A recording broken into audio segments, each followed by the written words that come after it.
some high fashion hats may be eye-catching. To say the least, but one of the models are wearing little else. Let's get to that. CNN's Jeanne Moos viewed a fashion show that featured very little fabric. You can't watch me.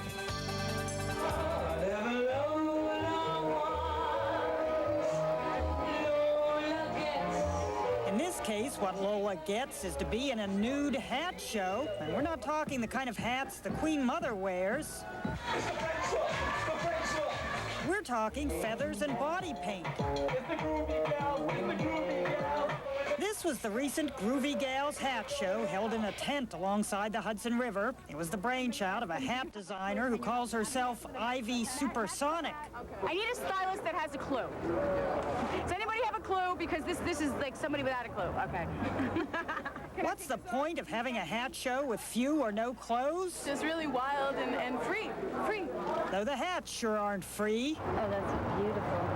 Ivy Supersonic sells her feathered creations to private clients for at least a few $100s a piece. Are the hats meant to be worn with clothes as well? Yeah, the hats are meant to be worn with clothes, of course. When I go out, I wear clothes. But not the models at the show. How better to attract the press? Are you always nude with her hats? Last time I wore a G-string. And this one likes to wear a snake. Are you scared? Do you want to hold her? I don't care. I mean, no, well, I think I need a hat, though. What do you think? I think I'm overdressed. Actually, it's not easy covering a nude hat show when you can't show everything. The models tried to help. Thank you for that. Even our cameraman lent a hand. He better cover up. Note the wedding ring.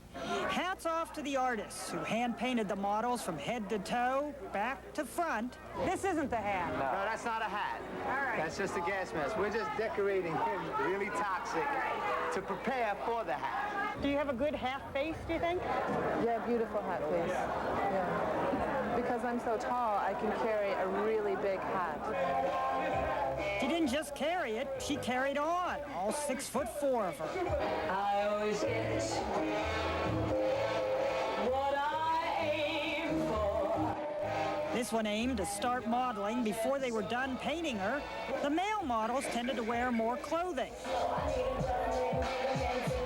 Maybe it was a little too much for some in the audience. That's Ivy, the designer's stepmother. As for the hats... Would I wear any of that stuff? Oh, I don't know. Maybe someday, somewhere, I'd wear that stuff. For post-show analysis, we caught up with Emily, the Amazon model. She insisted on undressing again for the interview. At a previous show, she punched a guy who had grabbed her. Today, the crowd, although like panting dogs, they were civilized. They were certainly entertained. The question is, were they looking in the right direction? You're supposed to be looking up. Remember, it's a hat show. Jeanne Moos, CNN, New York. I don't know about you, but I'm feeling a bit overdressed myself. I didn't see any hats. Were there hats?